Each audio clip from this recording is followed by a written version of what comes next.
Dear Journal, can you play games wrong? This has been on my mind a lot lately because of some recent debates I've had with some buddies of mine while playing Super Smash Bros. I've been giving it a lot of thought, and to help me answer this, I've turned to the world of literature. So now I want to examine two methods usually used for picking apart books, and I want to liken them to the world of games and the people who play them. The first being authorial intent, meaning that a work of fiction is owned by the author and they are the only source of truth on how to interpret or gain meaning from the text. The second being death of the author, meaning that the work of fiction should speak for itself, and that anything not included in the text of the work shouldn't be used to help interpret the book. While relating these literary techniques to the game, the author, in our case, would be the game design team, and the text refers to the systems of the game. When applying authorial intent to how a game should be played, I feel that this means that you claim that the game designers had one or more specific ways to play the game in mind when they designed and created it.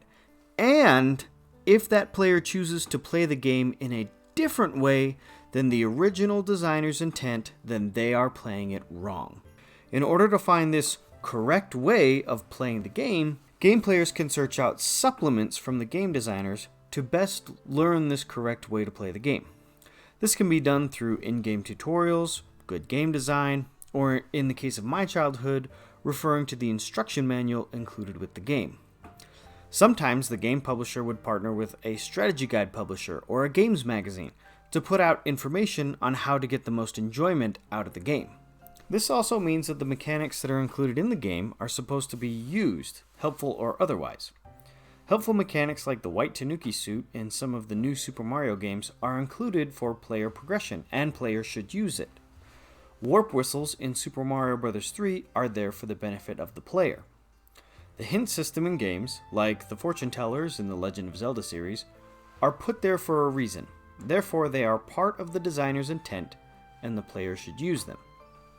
This also rings true for any cheats that the game designers have included in the game as well. Now, on the flip side, other mechanics that are there to hinder the player, like lives, a stamina system, and weapon degradation mechanics, are tools to communicate and help the player understand how this game was designed to be played. Death of the author is the reverse of authorial intent. Instead of looking to the author for the meaning in a text or work of fiction, meaning is gleaned by the reader, leaving them free to interpret things from the text as they see fit. After the author has put down their pen and given the text to another person, they are no longer in control of the meaning of the text. Instead, the reader will use the text, and only the text, to discern the meaning and message of the work of fiction. When the first reader shares the text with a new reader, their views on the meaning of the text may differ from one another and also from the author. When using this in the context of games, it means that after a game is shipped and in the hands of the player, it is up to the player to determine how to play it. The only mechanics that mean something to the player are the ones that the player interacts with. Some of those mechanics will be forced onto the player, like a checkpoint system that forces the player to replay parts of the game. Other mechanics may be overlooked by the player, like a crafting system or fast travel options. But these extra mechanics are not needed for the player to play the game. Sometimes the stated win condition of a game may not need to be fulfilled for the player to feel like they've won their play session. And all of this is okay because the game is there to serve the needs of the player instead of forcing the player to achieve what the game considers to be a win state. I'm going to start this with a personal example. I really like playing the Ace Attorney games. I love trying to stay one step ahead of the narrative, and even though this game is designed to have the player figure it out as you go, they can still throw twists into the plot that the player never saw coming. I don't like hitting a lose state in the Ace Attorney games. To catch everyone up on how the Ace Attorney games play, you are a lawyer trying to get your client a not guilty verdict in court. If you make too many mistakes in the courtroom, then you get a guilty verdict and a game over. When starting the game up again, you must begin playing from your last checkpoint. I feel a problem here, because the game is a visual novel. So starting from your last checkpoint is not like going back in a shooter or a platformer. In those other games, you can replay part of the stage and perform better in that section of the game and therefore be better prepared for the part that gave you trouble. But since the Ace Attorney games are visual novels, it feels more like going back and reading part of a chapter in a book that you've already read because you couldn't solve the current logic puzzle. Playing through the earlier part of the trial doesn't help you get through the part that you're stuck on. So I've omitted the lose state from this game manually. When I'm about to lose, I still try to play the game and make my best guess on the puzzle solution, but instead of waiting for the game to tell me that I'm wrong and that I lose, I check a spoiler-free walkthrough online and see if I'm right. I still get to make my guess, and I don't have to go back and play through parts of the game again that I don't want to. Authorial Intent dictates that this is the wrong way to play the game. If I make the wrong choices, then I reach the lose state of the game and need to begin again. Death of the Author allows the use of additional materials like an online walkthrough to take the game into my own hands. Another example of this are the games that sent me down this path, Super Smash Bros. It is pretty widely known that there are two different ways to play this game. Authorial Intent dictates that Super Smash Bros. Is an accessible party fighting game hybrid where random elements like stage hazards and items are present. Some players are applying Death of the Author and have taken it into their own hands to make the game more of a competitive fighting game. This example is a little bit different from the last one. I removed everything that I didn't like about the Ace Attorney games, but in this case competitive players are removing everything that generates randomness, including items and some stages, with the goal of making the outcome of the games more skill-based and consistent. It is not always the case that when players invoke Death of the Author in games, they are removing elements from the game. Sometimes the game has mechanics added to it by the player, and those mechanics are enforced by the player. One of the more famous examples is the Nuzlocke Pokemon Challenge. To do a Nuzlocke playthrough, you need to release a Pokemon if it faints in battle instead of reviving it and using it again, and you also need to catch the first Pokemon that you encounter in each new area. This limits the player's options for what Pokemon they can include in their party, thus encouraging the player to play with Pokemon that they may not have used in the past, along with increasing the difficulty of the game. Again, Authorial Intent dictates that all of the mechanics provided by the game should be used by the player, including reviving items and Pokemon centers. But these new rules that are enforced by the player invoke the Death of the Author mentality of my game, my rules. What if a game is designed to be played in more than one way? Take Minecraft. I'll bet that the Minecraft team have lots of different ways that they intend the game to be played, and all of them have made it into the final build. But playing survival mode and creative mode are different experiences entirely. While they may share the same world and mechanics, they are two different games.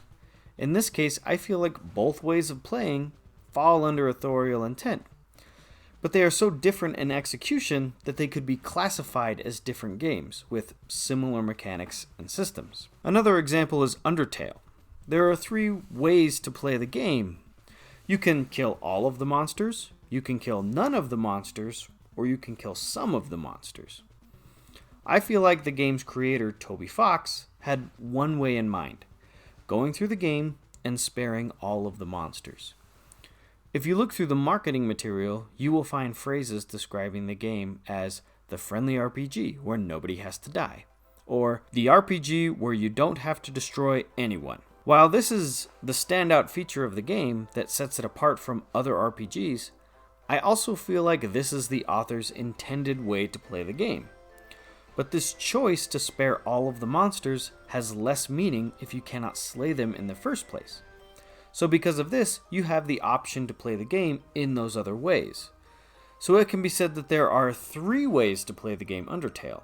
It could also be said that there are 3 different games in the world of Undertale. Now the last example I want to go over is the board game Monopoly. A lot of what I'm going to summarize comes from this video made by PBS Game Show back in 2015. Link below. Monopoly started as a game used to illustrate the evils of monopolies by giving all players a chance to purchase and hold land as a landlord. Over the years, the rules slowly changed, and the game changes from a critique about monopolies to a celebration of them, as each player tries to become a rich landowner with an endless supply of cash. As mechanics that don't reinforce the original intent of the game, like swapping 4 houses for a hotel, and a common house rule where free parking injects large sums of money back into the game, can we say that over time these new rules eventually ruin the original intent of the game? Can we ask, are we playing the game wrong? And if so, who has the authority to tell us how to play it right? Death of the author and authorial intent are usually applied to books and not to video games. People who read fiction don't add and remove chapters to a book the same way that fans can add or ignore mechanics. While this is a good thought experiment, I feel like the answer to who has the authority to determine if you are playing a game right or wrong first falls to the design team of the game. They created the game with a vision of how it should be played, and if you don't play it the way that they intended it, it could be said that you are playing it wrong. All of the mechanics that were added to the game are added with the intent of giving the players a similar experience. Returning to Super Mario 3D World, the goal of the game designers is to get the player to the end of the game and have them overcome Bowser. This is the win state of the game, and all of the mechanics are put there with the intent of having the players reach this correct outcome. So I believe that you can play games poorly. When I was a kid, I played a lot of Super Mario Bros. With the intent of finishing the game and rescuing the princess. I used all of the mechanics that I was aware of, and a few myths, but I never beat Super Mario Bros. As a kid. Was I playing the game wrong because I didn't reach the intended ending set forth by the game designers? No. Was I playing it poorly? Yes. Was I engaged, having fun, and likely meeting the intentions of the designers of the game? Yes. I believe that I was, so I feel like I was playing the game correctly. So is it wrong for players to supersede the game design team and play a game wrong? I don't think you can do that either. Earlier, I said that the authority to determine if you are playing a game right or wrong first belongs to the game design team. If the player overrules the intent of the game design team, in essence claiming death of the author or my game, my rules, and then proceeds to change the rules, then I don't think these players are playing the game wrong.